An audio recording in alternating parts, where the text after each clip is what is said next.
ഇന്ത്യയും പാകിസ്ഥാനും തമ്മിലുള്ള സംഘർഷങ്ങൾ പുതിയ ചില തലത്തിലേക്ക് വ്യാപിച്ചു വന്നതോടെ സോഷ്യൽ മീഡിയ പ്ലാറ്റ്ഫോമുകളിൽ തെറ്റായ വിവരങ്ങളുടെയും കെട്ടിച്ചമച്ച റിപ്പോർട്ടുകളുടെയും വർധനവുണ്ടായിട്ടുണ്ട്.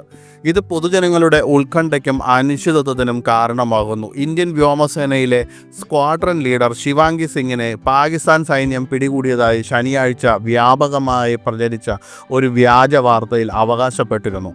ശിവാംഗി സിംഗിന്റെ യുദ്ധവിമാനം വെടിവെച്ചിട്ടതിനെ തുടർന്ന് സിയാൽകോട്ടിനടുത്ത് വെച്ച് അവരെ കസ്റ്റഡിയിലെടുത്തതായി ആരോപിച്ച് നിരവധി സോഷ്യൽ മീഡിയ പ്ലാറ്റ്ഫോമുകളിൽ വ്യാജ അവകാശവാദം വൈറലായിരുന്നു. വ്യാജ പ്രചരണത്തിന് പിന്തുണയായി നിരവധി ഇൻ്റർനെറ്റ് ഉപയോക്താക്കൾ ബന്ധമില്ലാത്ത വീഡിയോകൾ പങ്കിട്ടു. അത് അവരെ പിടികൂടിയതായി പറയപ്പെടുന്നതിൻ്റെ ദൃശ്യങ്ങളായി തെറ്റിദ്ധരിപ്പിക്കപ്പെട്ടു. പിന്നീട് സർക്കാരിൻ്റെ വസ്തുതാ പരിശോധനാ വിഭാഗമായ PIB ഫാക്ട് ചെക്ക് ചെയ്ത് ഈ അവകാശവാദം നിഷേധിച്ചു. ഉത്തർപ്രദേശിലെ വാരണാസിയിൽ നിന്നുള്ള squadron leader Shivangi Singh French നിർമ്മിത റഫേൽ യുദ്ധവിമാനം പറത്തിയ ആദ്യത്തെ വനിതയാണ്. ന്യൂഡൽഹിയിലെ വ്യോമസേന മ്യൂസിയത്തിലേക്കുള്ള ബാല്യകാല സന്ദർശനത്തോടെയാണ് ശിവാംഗി സിംഗിൻ്റെ യാത്ര ആരംഭിച്ചത്.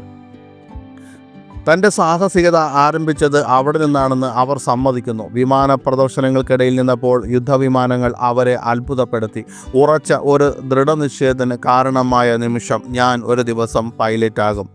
ബനാറസ് ഹിന്ദു സർവകലാശാലയിൽ പഠിക്കുമ്പോൾ ശിവാംഗി സിംഗ് തൻ്റെ ബാല്യകാല സ്വപ്നത്തെ പിന്തുടരാൻ തുടങ്ങി. NCC ഫയർ വിങ്ങിൽ ചേർന്നു. അവിടെ പറക്കലിനോടുള്ള അവരുടെ ഇഷ്ടം കൂടുതൽ ശക്തമായി.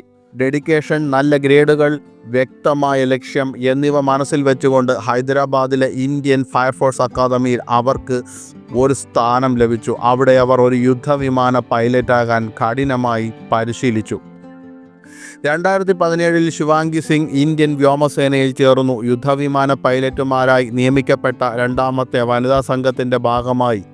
ഇതൊരു പ്രധാന വഴിത്തിരിവായി. 2023 നിരവധി യുദ്ധവിമാന പൈലറ്റുമാർ ഉൾപ്പെടെ 1600-ലധികം വനിതാ ഓഫീസർമാരെ ഇന്ത്യൻ വ്യോമസേന റിക്രൂട്ട് ചെയ്തു. ആദ്യമായി കോക്പിറ്റിലേക്ക് കാലെടുത്ത് വെച്ചപ്പോൾ പരിഭ്രാന്തി അനുഭവപ്പെട്ടതായി ശിവാംഗി സിംഗ് സമ്മതിച്ചു. ശിവാംഗി സിംഗ് ആദ്യമായി MiG-21 യുദ്ധവിമാനം പറത്തിയപ്പോൾ ഇത്രയും പവർഫുള്ളായ ഒരു മെഷീൻ കൈകാര്യം ചെയ്യാൻ ആവശ്യമായ കൃത്യതയുടെയും വൈദഗ്ധ്യത്തിൻ്റെയും നിലവാരം അവർ ശരിക്കും മനസ്സിലാക്കി. 2020 കർശനമായ ഒരു തെരഞ്ഞെടുപ്പ് പ്രക്രിയയ്ക്ക് ശേഷം റഫേലിലെ വിപുലമായ പരിശീലനത്തിനായി അവരെ തിരഞ്ഞെടുത്തു. സിമുലേറ്റഡ് ഡ്രില്ലുകളും ഫ്രഞ്ച് പരിശീലകരുമായുള്ള സെഷനുകളും ഉൾപ്പെടുന്ന അഭിമാനകരമായ ഒരു പ്രോഗ്രാം.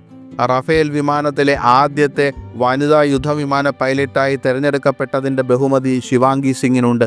2020 ഫ്രാൻസിൽ നിന്നാണ് റഫേൽ പ്രതിരോധ സേനയിൽ ചേർന്നത്. ഏഷ്യൻ മേഖലയിലെ ഏറ്റവും ശക്തമായ യുദ്ധവിമാനമായി ഇതിനെ കണക്കാക്കപ്പെടുന്നു. വാർത്താ ഏജൻസി 2023 റിപ്പോർട്ട് അനുസരിച്ച് ഫ്രാൻസിൽ നടന്ന ഫ്രഞ്ച് അഭ്യാസമായ ഓറിയണിൽ ശിവാംഗി സിംഗ് ഇന്ത്യൻ വ്യോമസേനയെ പ്രതിനിധീകരിച്ചു. US, UK, ഫ്രാൻസ് എന്നിവയുൾപ്പെടെ നിരവധി പ്രധാന വ്യോമസേനകളുടെയും മറ്റ് വിവിധ NATO സേനകളുടെയും വ്യോമസേനകൾ അതിൽ പങ്കെടുത്തിരുന്നു.